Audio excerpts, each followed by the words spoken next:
For 15 years, I made a living building custom barbecue smokers by hand. In that time, I raised 4 kids and honestly believed I was living inside a solid, unbreakable marriage. Then one night, I took my wife to her company's Christmas party and watched her walk out with a man I'd never met. When she finally came back home at sunrise, wearing another man's jacket, I understood something had snapped for good. What she didn't realize yet was that the locked door she faced the next day was only the start. By the time everything was settled, she faced the full consequences of her choices and realized how deeply betrayal can damage a family. My name is Marcus Hale. I'm 47 years old, and for the last decade and a half, I've built custom smokers and grills in the workshop behind our house in Tennessee. It's straightforward, honest labor, the kind that leaves your hands stained with grease and metal, but your bank account steady enough to support a family of 6.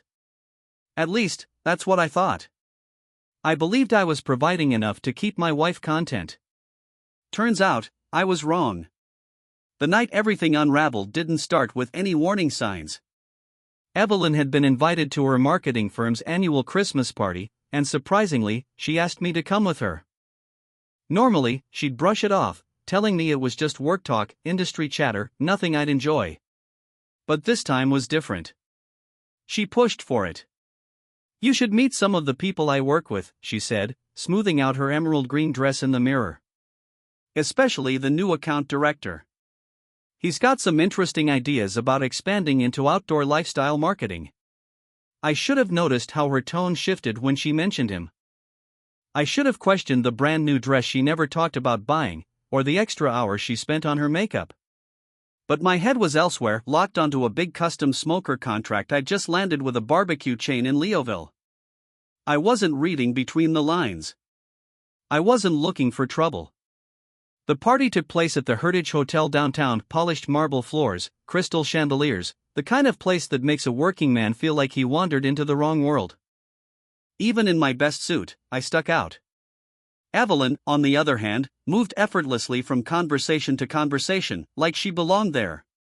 She introduced me to her boss and a few co-workers, but something about her felt off. She wasn't just confident, she was wired. Restless. Almost glowing. That's when I noticed him. Julian Mercer looked like he belonged on the side of a billboard. Tailored suit, flawless hair, and a smile that felt rehearsed but dangerous. When Evelyn brought us together, he shook my hand with the soft grip of someone who'd never worked with his hands a day in his life. "So you're the barbecue king," he said smoothly. "Evelyn talks about your work all the time." That caught me off guard. Evelyn rarely showed much interest in my business beyond asking when the next check was coming in. I kept an eye on them during cocktail hour. There was nothing outright wrong, nothing I could point to and say that's it. Just small things. She laughed a little too freely at his jokes. Leaned closer than necessary when he spoke. Let her hand rest on his arm longer than a casual touch when she made a point. Around 9, I went looking for her. The twins had early soccer practice, and Lucas had been texting me about help with his college application essays. But when I scanned the ballroom, Evelyn was gone. I checked the bathrooms, the bar, even stepped outside in case she needed air. No sign of her. That's when I noticed Julian's chair was empty. His jacket was gone too, like he'd left in a rush. My chest tightened. I walked the venue again, slower this time. The coat check attendant hadn't seen Evelyn. The valet, though, told me Julian Mercer had pulled out about 20 minutes earlier with a woman matching my wife's description. I brought my wife to a party, and she chose to leave with someone else. I drove home without turning on the radio, gripping the steering wheel so hard my hands ached. Every red light gave me time to replay the night, to connect dots I'd ignored for years. I didn't sleep. I couldn't. I sat in my workshop, surrounded by half-finished smokers and the cold smell of steel, trying to talk myself into believing there was some innocent explanation. My brain kept offering excuses. Maybe it was work. Maybe she wasn't feeling well and needed a ride. Maybe I was overreacting. But deep down, I knew better. Around 4 in the morning, headlights swept across the yard. I watched from the workshop window as a car pulled into the driveway and then disappeared. Minutes later, the front door closed quietly. Evelyn was sneaking in like a teenager, hoping not to get caught. I waited an hour before walking inside. She was in the kitchen, brewing coffee like it was any other morning. She still had on that green dress, but everything else was wrong. Her hair was tangled. Her makeup smeared. And draped over her shoulders was a man's jacket I'd never seen before. "Where did you go?" I asked, keeping my voice calm. She didn't even turn around. "Julian offered to show me some portfolio examples from his previous campaigns," she said casually. "We went to his office and ended up talking until 4. When she finally looked at me, I saw something new in her eyes. Not guilt. Not embarrassment. Calculation. "We just lost track of time," she said. "You know how it is when you're passionate about a project." He even talked about potential opportunities for your business. That jacket told a different story. So did the way she avoided my eyes when she said his name. "Whose jacket is that?" I asked. She glanced down like she'd forgotten she was wearing it. "Oh, this?" It got cold at his office. He lent it to me. "And you didn't return it?" She shrugged and finally faced me fully. That's when I saw the mark on her neck, just below the collar line, barely hidden. "I'll give it back next week," she said. "Marcus, you're acting strange." Nothing happened. It was just business. She was lying. And we both knew it. Watching her stand there so confidently, wearing another man's jacket and expecting me to accept her story without question, something inside me finally clicked. Whatever we had left between us had shifted, maybe a long time ago. I just hadn't noticed it because I'd been too busy in my workshop, buried in steel and smoke, thinking I was building a future. "I'm going to take a shower," Evelyn said, brushing past me and heading for the stairs like nothing was wrong. "The twins will be up soon for soccer." She wasn't wrong. In a couple of hours, Ethan and Leo would be tearing down the stairs, hungry and loud, looking for breakfast and clean uniforms. Amelia would need a ride to her shift at the bookstore. Lucas would want feedback on his college essays. The routine would roll forward like always. Except this time, everything underneath it had cracked. By Sunday afternoon, I'd made my decision. While Evelyn was at yoga and the kids were scattered across their weekend obligations, I drove to the hardware store and bought new deadbolts for every door in the house. Heavy-duty Schlage locks, the kind that couldn't be bumped or picked without serious effort. I spent the next 2 hours installing them, working with the same careful focus I used in my metal shop. Every twist of the screwdriver felt like reclaiming a piece of myself. Every new key was a boundary, a statement about who belonged and who didn't. Lucas came home first, just after 5. At 17, he was observant and sharp, and he noticed the new locks immediately. "Dad, did you change the locks?" he asked, running his fingers over the fresh brass hardware. "Security upgrade," I said. He studied my face for a second, clearly sensing there was more to it, but he didn't push. Lucas had always been like that, watchful, thoughtful, waiting until he understood the full picture before speaking. The twins burst in about 20 minutes later, still arguing about their soccer scrimmage and who scored the better goal. They didn't even glance at the doors. Amelia came home just before 6, worn out from work and focused on homework, not hardware. Evelyn pulled into the driveway around 6:30. She had her yoga mat over her shoulder and that familiar post-workout glow that used to make my heart jump. Now it just reminded me of how she'd looked that morning, tousled, flushed, coming home from someone else's bed. I was sitting on the front porch when she arrived, cleaning one of my welding tools and waiting. She walked up the path like any normal evening, keys already in her hand, chatting about her class and something funny the instructor had said. Then she tried to unlock the door. The key didn't turn. She tried again, jiggling it, assuming she'd grabbed the wrong one. When that failed, she leaned closer, finally realizing the lock wasn't the same. "Marcus," she called through the door. "Why isn't my key working?" I set the tool down and opened the door slowly. She stood there on the porch, key still in her hand, wearing that practiced look of confusion. "I changed the locks," I said evenly. Her face tightened. Why would you change the locks without telling me? For the same reason you went to Julian's office without telling me. Her expression shifted fast, confusion, then offense, and finally something close to respect. Like she was seeing me clearly for the first time in years.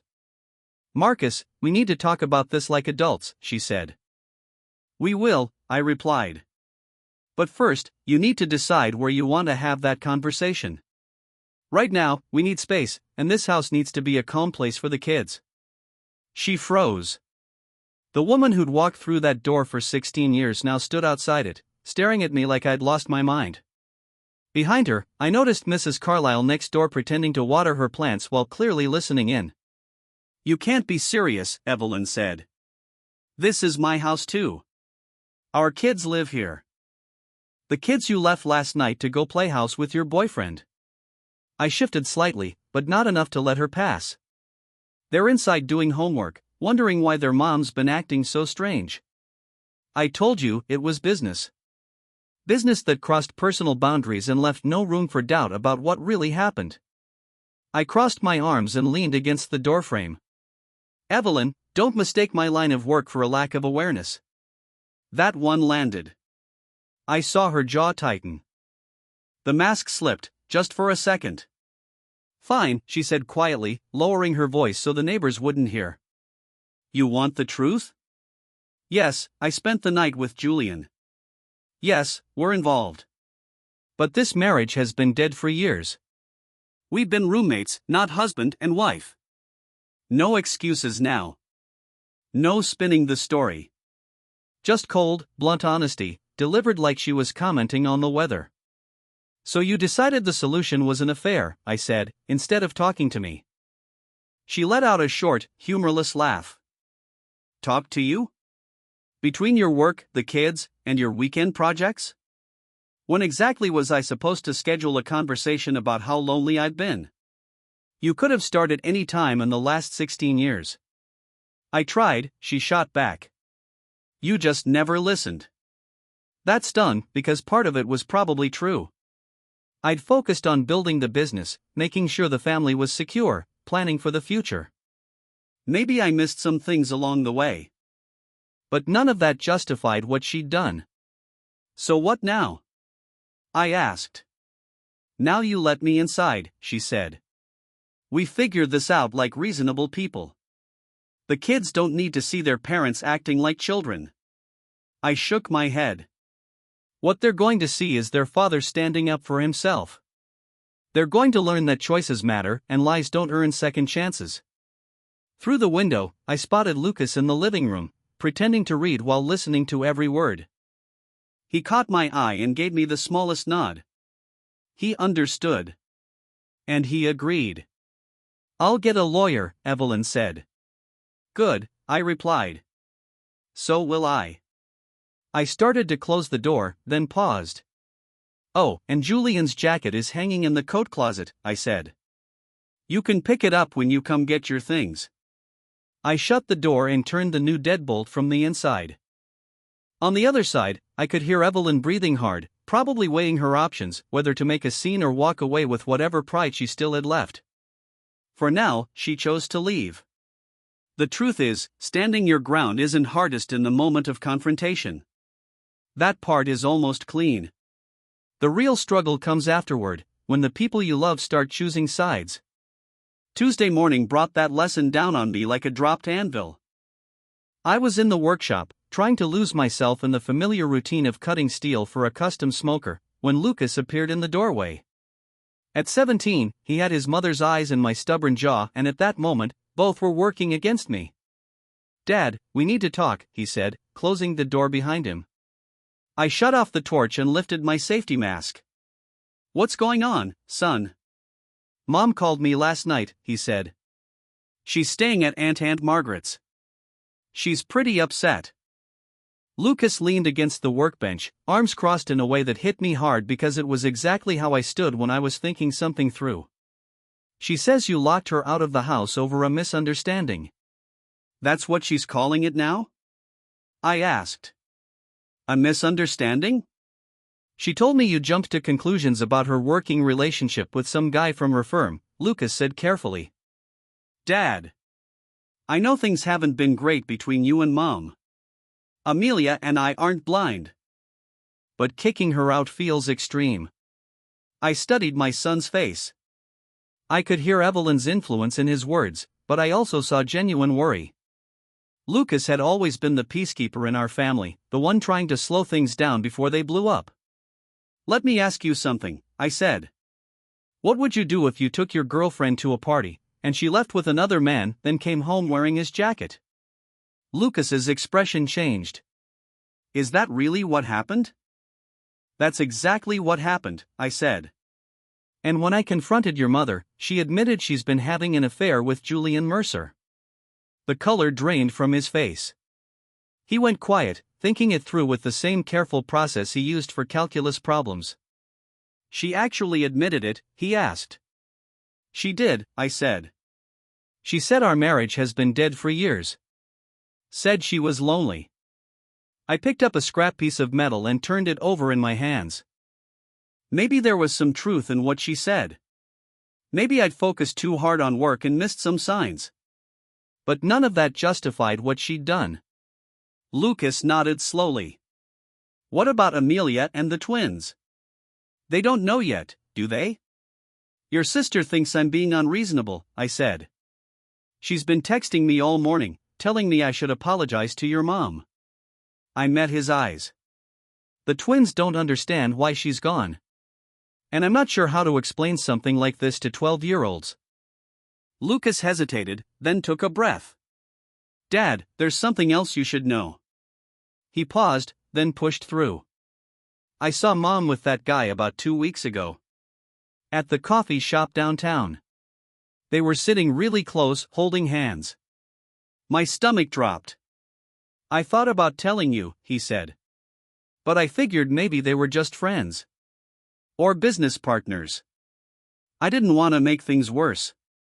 That hit harder than I expected. My son had been carrying this for weeks, trying to protect me from a truth I needed to face. I'm sorry I didn't say anything sooner, he added. I keep thinking maybe if I had, you could have confronted her before it got this far. This isn't on you, I said firmly, placing a hand on his shoulder. Not even a little. You were trying to protect your family. That's what good men do. 3 days after Evelyn moved out, a courier showed up with an envelope that made my blood run cold. Inside was a letter from Patterson, Williams & Associates, demanding immediate mediation over marital property and temporary spousal support while formal divorce proceedings were prepared. Evelyn wasn't wasting any time. She wanted half of everything I'd built, including the workshop and the smoker business that had taken me 15 years to establish. What really got under my skin was her claim that she deserved ongoing financial support because she'd sacrificed her career to help build my company. That was rich. Over the past 6 years, Evelyn had worked part-time for a total of 18 months. She'd spent more time planning girls' trips than developing marketing campaigns.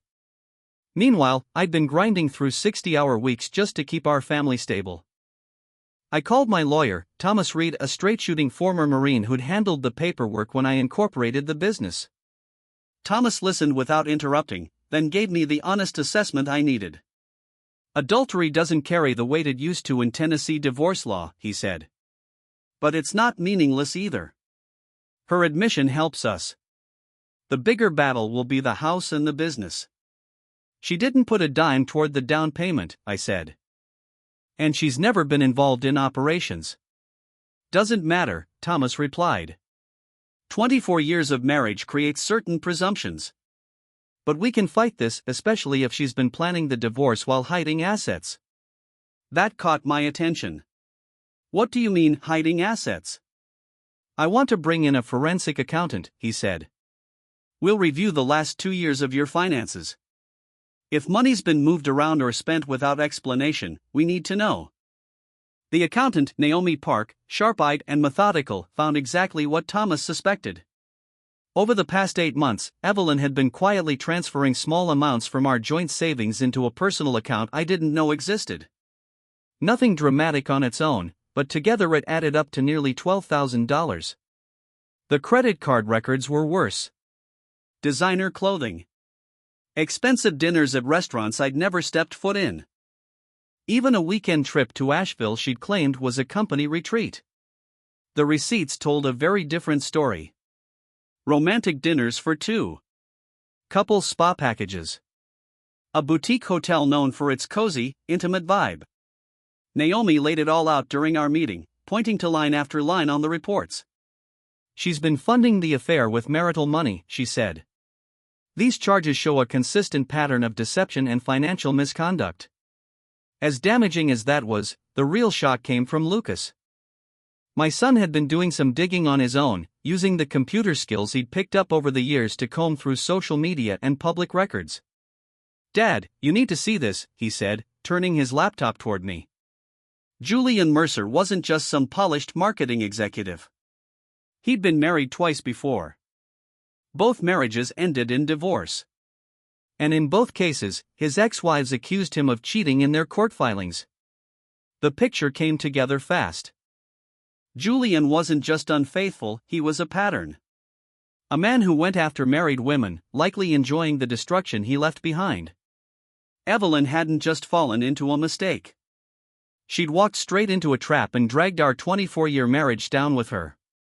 The custody hearing landed on a Thursday morning in late January. I'd been bracing myself for weeks, knowing Evelyn's attorney would try to paint me as some unstable, controlling husband who locked his wife out of her own home. What I didn't expect was the nuclear option she decided to play. "Mr. Hale," Judge Whitaker began, flipping through the file on his desk. "I'm reviewing some serious allegations here."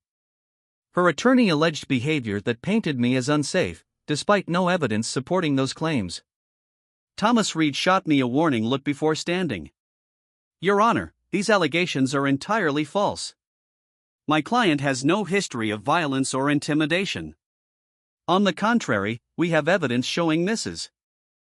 Hale deliberately deceived her husband and misused marital funds to support an extramarital affair." Evelyn's attorney, Lillian Grant, a sharply dressed woman with a rehearsed edge, was on her feet immediately. "Your Honor, Mr. Hale's so-called evidence has no bearing on the immediate safety concerns," she said. "My client has documented instances of increasingly controlling behavior, including changing the locks on the family home without notice and denying her access to personal belongings." I watched Evelyn at the opposite table, dressed in a conservative gray suit that probably cost more than some people's monthly mortgage. She played the part perfectly, downcast eyes, tissues ready, glancing toward the judge at just the right moments. "Mr. Reed," Judge Whitaker said, "what evidence do you have regarding these alleged financial improprieties?" Thomas stood and handed a thick folder to the clerk. "Your Honor, our forensic accountant uncovered a clear pattern of financial deception over an 8-month period. Mrs. Hale transferred more than $12,000 from joint accounts into a private account, then used those funds, along with marital credit cards, to finance romantic trips and gifts for her paramour, Mr. Julian Mercer." "Objection," Grant cut in. "This is a mischaracterization of legitimate business expenses." "Legitimate business expenses?" Thomas echoed, disbelief creeping into his voice. "Your Honor, these charges include couples spa treatments, intimate fine dining experiences, and a weekend stay at a boutique hotel known specifically for romantic retreats." "Unless Mrs. Hale's firm has adopted some very unconventional client entertainment practices, these are personal expenses tied directly to her affair." The courtroom fell silent as Judge Whitaker reviewed the documents. After several long minutes, he looked directly at Evelyn. "Mrs. Hale, did you engage in an extramarital relationship with Mr. Julian Mercer?" Her expression faltered just briefly. She glanced at her lawyer, who gave a nearly invisible nod. "Your Honor," Evelyn said, her voice steady but hollow, "my relationship with Mr. Mercer developed after my marriage had already broken down due to my husband's emotional neglect and controlling behavior. Daniel created an environment where I felt isolated and undervalued. Julian provided emotional support that had been missing for years." "That does not answer my question," the judge said evenly. "Did you engage in an extramarital relationship while still married to your husband?" A long pause. Then, barely audible, "Yes, Your Honor." Judge Whitaker made a few notes, then addressed both legal teams. I'm ordering temporary supervised visitation pending a full custody evaluation, he said. Mr. Hale will have the children Sunday through Tuesday. Mrs. Hale will have them Wednesday through Friday. Weekends will alternate. Neither parent is to disparage the other in front of the children. It wasn't the outcome I'd hoped for, but it wasn't the disaster Evelyn had been counting on either. That arrangement lasted exactly 3 weeks. Not because of anything I did, but because my kids started making their own decisions. It began with Amelia. My 16-year-old daughter had been skeptical from the start, convinced I'd overreacted and that her parents should just handle things like adults. But something shifted during her second week at Evelyn's temporary apartment. "Dad, can I come home early?" Amelia asked over the phone one Tuesday night, her voice tight with frustration. "Mom's having Julian over for dinner." It's awkward. They act like they're this perfect couple, and she wants me to be happy for them. "What do you want to do, sweetheart?" I asked. "I want to come home," she said. "I want my room. I don't want to pretend what Mom did is okay." Her voice cracked slightly. "I'm sorry I gave you such a hard time about the locks. Lucas told me what really happened. I get it now." An hour later, Amelia was back under our roof, helping the twins with homework while I wrapped up paperwork for a commercial smoker order. Life was still changing, but for the first time in a while, it was changing in the right direction. Having Amelia back under my roof felt like a missing piece sliding into place. The house felt steadier, more complete. The twins were next. Ethan and Leo had been struggling with the whole arrangement, bouncing between two homes and trying to understand why their parents couldn't just fix whatever had broken. But 12-year-olds aren't clueless, and it didn't take long before they started noticing things that didn't sit right. "Dad, why does Mom's new boyfriend keep acting like he's our stepdad?" Leo asked one Wednesday evening while we were together. "He asks about school and sports like he actually cares. Then he and Mom go into her room and shut the door. And he keeps buying us expensive video games," Ethan added. "When we told him we already had them, he got weird about it. Said we should be more grateful." Julian Mercer was trying to buy my boy's affection, probably on Evelyn's suggestion. It was a textbook move straight out of the wrong playbook, and it was failing badly. My sons weren't impressed by flashy gifts from a man sleeping with their mother. "You don't have to pretend to like him," I said carefully, staying within the judge's rules about not speaking badly about their mom. "And you don't owe anyone gratitude for gifts you didn't ask for or need." By Friday, both twins asked to come home early. They missed their own beds, their gaming setup, and the rhythm of life we'd rebuilt together. More than that, they were uncomfortable around Julian, who tried way too hard to win them over while clearly resenting the effort it took to act pleasant towards someone else's kids. Lucas was the only one sticking to the custody schedule, and that was intentional. At 17, he'd quietly become our family's information source. He paid attention, kept notes, and watched Julian and Evelyn's dynamic unravel in real time. "They fight a lot," Lucas told me one evening while we worked in the shop. "Julian talks about his future plans, but none of them involve staying in Tennessee. And Mom's starting to realize he's not as serious about her as she thought." "What kind of fights?" I asked. "She wants him to meet her parents. He keeps dodging it. She talks about moving in together, and he changes the subject. And yesterday, she caught him texting another woman." Lucas paused, choosing his words carefully. "I think she's starting to understand she blew up her marriage for a guy who was never worth it. That custody schedule was supposed to bring stability. Instead, it gave my kids a front row seat to who their mother had become and what mattered most to her. And it wasn't them." Julian Mercer exited Evelyn's life the same way he'd entered it, calculated and cowardly. It started with canceled dinners and unanswered calls. Then came the final insult, a breakup text that would have embarrassed a high school kid. Lucas showed it to me after spotting it on Evelyn's phone. "This situation has become too complicated for me right now. I need to focus on my career and can't deal with the drama surrounding your divorce. Take care. 24 hours." That's all it took for Julian to go from promising Evelyn a future to treating her like a problem he needed to dump. She'd thrown away 24 years of marriage for a man who couldn't even face her in person. The fallout was fast and ugly. Evelyn was clearly struggling emotionally and having a hard time coping with the consequences. Amelia, who reluctantly agreed to check on her one evening, came back shaken. "Dad, she looks awful," Amelia said. "She keeps saying she made the biggest mistake of her life. That she doesn't understand how everything fell apart so fast." But I was done being her safety net. When Evelyn called me, crying and begging for another chance, I listened calmly and gave her the same answer I'd given before. "You made your choice," I said. "You chose Julian over our marriage. Over our family. Over the life we built. The fact that he turned out exactly the way I warned you he would doesn't erase what you did. But if you knew what kind of man he was," she sobbed, "why didn't you warn me?" The nerve of that question almost knocked the air out of me. "Would you have listened?" I asked. "You were so convinced I was the problem that you ignored every red flag. Every warning. Every sign that he was using you." The legal process rolled forward with cold efficiency.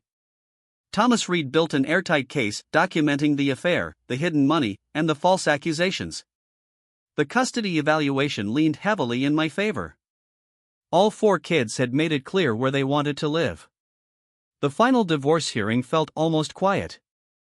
Evelyn sat at the table looking like a shadow of the woman she used to be, while her attorney went through the motions for a case that was already lost. "Mrs. Hale," Judge Whitaker asked during the final testimony, "is there anything you'd like to say before I issue my ruling?" Evelyn rose slowly, her hands trembling. For a brief moment, I thought she might finally own what she'd done. I expected an apology, real remorse for the damage she'd caused. Instead, she straightened her shoulders and said, "Your Honor, I just want what's fair. I made mistakes, but I was married to Daniel for 24 years. That has to count for something."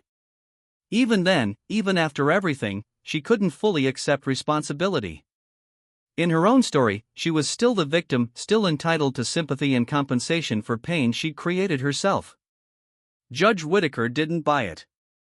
He awarded me full custody of all 4 children, along with the house and the business. Evelyn received a modest cash settlement and limited supervised visitation. No alimony. No claim to the workshop or my equipment. No ongoing financial support. Justice came quietly and cold, exactly the way I preferred it. 6 months after the divorce was finalized, life settled into a rhythm that felt almost normal again. The kids were doing well. My business was growing. And the house finally felt like a home instead of a war zone. Lucas had been accepted into Tennessee Tech with a full scholarship in mechanical engineering. Amelia was thriving in her junior year and had started helping me with the business side of the smoker company. The twins joined the middle school wrestling team and poured their energy into something healthy and structured.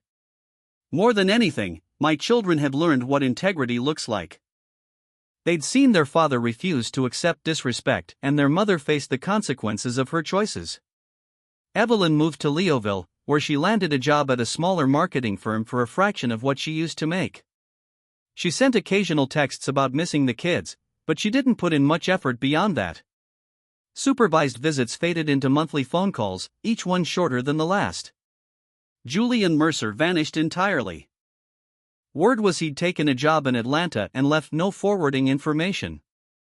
Through mutual contacts, I heard he'd already moved on to someone new, another woman convinced she'd found her soulmate. My business took off in ways I never expected. Ironically, the publicity around the divorce drew attention to my custom smokers. Restaurants and barbecue chains started placing large orders, and I hired 2 part-time employees to keep up with demand. One evening, as Amelia and I worked through invoices in the shop, she looked up at me and said, "Dad, you seem different. Happier. More relaxed." She was right. For the first time in years, I wasn't managing someone else's chaos. I was living my own life. I woke up every morning knowing I could trust the people under my roof, knowing my actions matched my values. Sometimes losing the wrong person brings everything else into focus. I told Amelia the house renovation was nearly done.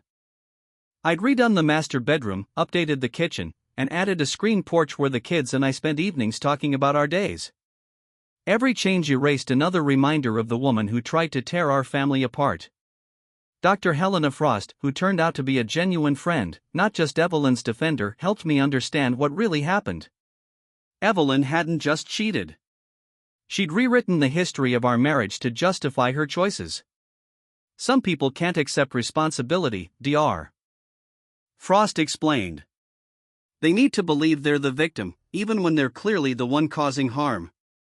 It's easier than facing who they really are. Looking back, I could see the warning signs I'd ignored: the slow breakdown of communication, the fading respect that made Evelyn vulnerable to Julian's manipulation.